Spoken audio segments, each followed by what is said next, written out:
Halo, assalamualaikum warahmatullahi wabarakatuh. Berjumpa kembali lagi dengan Gambar Pemula Channel. Teman-teman, kali ini saya akan menggambar dan menceritakan seorang pahlawan nasional yang juga merupakan Perdana Menteri kelima era Orde Lama. Ia juga diketahui sebagai Menteri Indonesia paling sederhana sepanjang zaman karena memiliki jas dengan banyak tambalan dan hanya memiliki kemeja 2 setel. Siapakah dia? Dia adalah Mohammad Natsir. Tapi sebelum kita ke cerita, kita nikmati dulu intro yang penuh dengan filosofis ini, oke?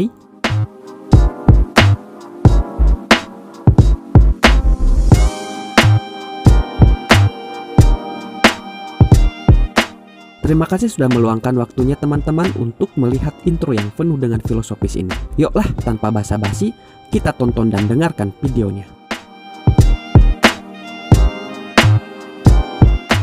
Mohammad Natsir dilahirkan di Alahan Panjang, Lemah Gumanti, Kabupaten Solok, Sumatera Barat pada 17 Juli 1908 dari pasangan Muhammad Idris Sultan Saripado dan Khadijah. Pada masa kecilnya, Natsir sekeluarga hidup di rumah Sultan Rajo Ameh, seorang saudagar kopi yang terkenal di tempatnya. Ia memiliki 3 orang saudara kandung, masing-masing bernama Yukinan, Rubiah, dan Yohanusun. Jabatan terakhir ayahnya adalah sebagai pegawai pemerintahan di Alahan Panjang, sedangkan kakeknya merupakan seorang ulama.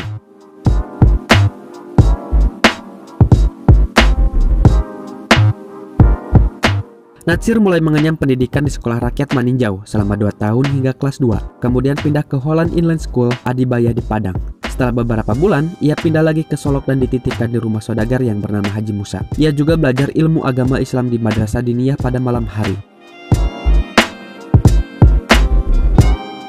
3 tahun kemudian, ia kembali pindah ke HIS di Padang bersama kakaknya. Pada tahun 1923, ia melanjutkan pendidikannya di Mir Outgebride Lahore Underwise, atau yang disingkat dengan MULO. Lalu ikut bergabung dengan perhimpunan-perhimpunan pemuda seperti Pandu Nasional Islamitis Papenderij dan Young Islamiten Bond. Setelah lulus dari MULO, ia pindah ke Bandung untuk belajar di Algemeen Middelburg School hingga tamat pada tahun 1930. Ia juga menjadi pengajar setelah memperoleh pelatihan guru selama 2 tahun di perguruan tinggi. Natsir juga diketahui menguasai berbagai bahasa seperti Inggris, Belanda, Prancis, Jerman, Arab, dan Esperanto.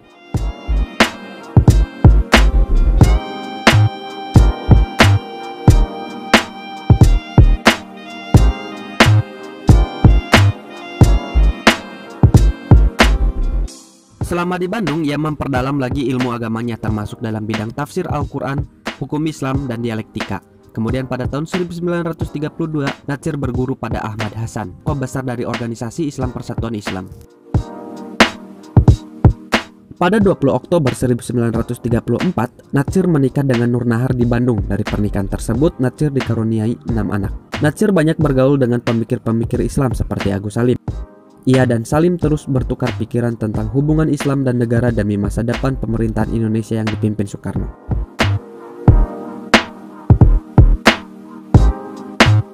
Pada tahun 1938, ia bergabung dengan Partai Islam Indonesia dan diangkat sebagai pimpinan untuk cabang Bandung dari tahun 1940 sampai 1942. Ia juga bekerja sebagai Kepala Biro Pendidikan Bandung sampai tahun 1945. Selama pendudukan Jepang, ia bergabung dengan Majelis Islam Ala Indonesia yang kemudian menjadi Partai Masyumi. Dan ia pun diangkat sebagai ketua dari tahun 1945 sampai 1960. Setelah proklamasi kemerdekaan Indonesia, ia menjadi anggota Komite Nasional Indonesia Pusat. Pada tanggal 3 April 1950, ia mengajukan mosi integral dalam sidang pleno parlemen. Mosi ini memulihkan keutuhan bangsa Indonesia dalam negara kesatuan Republik Indonesia yang sebelumnya berbentuk serikat, sehingga ia diangkat menjadi Perdana Menteri oleh Presiden Soekarno pada 17 Agustus 1950. Namun ia mengundurkan diri dari jabatannya pada tanggal 26 April 1951 karena perselisihan paham dengan Soekarno.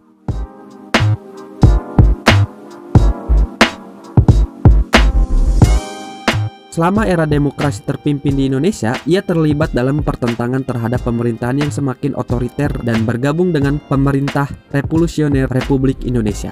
Akibatnya, ia ditangkap dan dipenjarakan di Malang dari tahun 1962 sampai 1964 dan dibebaskan pada masa Orde Baru pada tanggal 26 Juli 1966.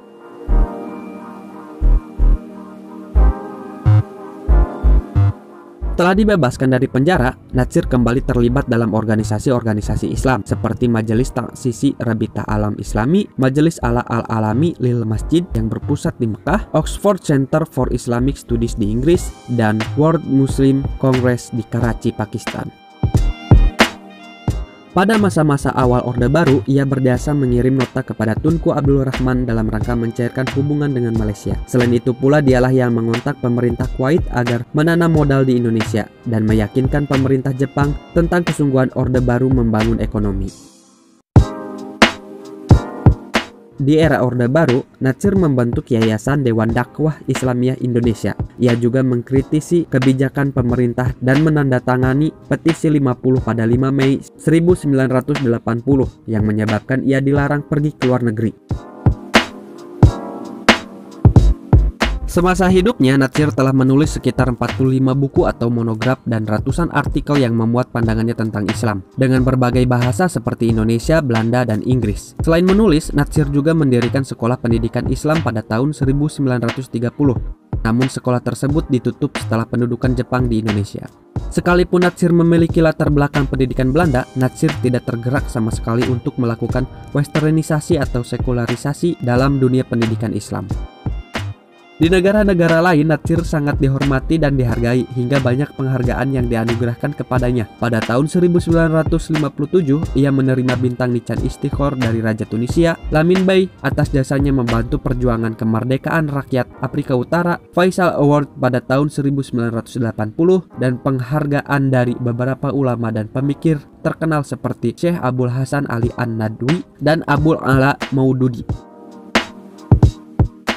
Ia juga memperoleh gelar doktor kehormatan di bidang politik Islam dari Universitas Islam Libanon pada tahun 1967. Pada tahun 1991, ia memperoleh 2 gelar kehormatan dalam bidang sastra dari Universitas Kebangsaan Malaysia dan dalam bidang pemikiran Islam dari Universitas Sains Malaysia. Berbeda dengan negara lain, pemerintah Indonesia baru menghormatinya setelah 15 tahun kematiannya. Pada 10 November 2008, Natsir dinyatakan sebagai pahlawan nasional Indonesia. Pada masa B.J. Habibie, dia diberi penghargaan Bintang Republik Indonesia Adi Pradana. Natsir juga dikenal sebagai tokoh sederhana sepanjang zaman. Natsir tak punya baju bagus, jasnya bertambal dan kemejanya cuma 2 setel yang sudah jelek. Sewaktu dia mundur sebagai Perdana Menteri pada Maret 1951, ia menolak sisa dana taktis dengan banyak saldo, yang sebenarnya juga hak Perdana Menteri. Kemudian dana itu dilimpahkan ke koperasi karyawan tanpa sepeser pun dia ambil.